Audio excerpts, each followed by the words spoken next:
For solving many research questions, we started developing a system for teleoperation and assisted operation, so if you will, semi-autonomy. We integrated a haptic device, a robotic manipulator called the Kinova, different machine vision and planning technologies in order to create a solution for teleoperation and semi-autonomy. We're trying to create a system that helps us solve the question of how to merge automated or autonomous actions and human operation.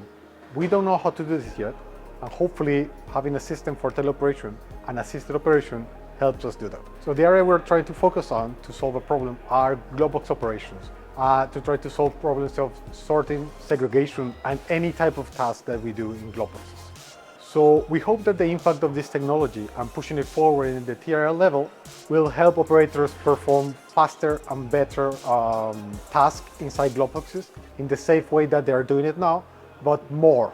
Having more than one robot per operator doing tasks, that's our goal at the end. There are ideas to push this for a higher TRL level, perhaps user studies and perhaps active demonstrators. That would be our goal.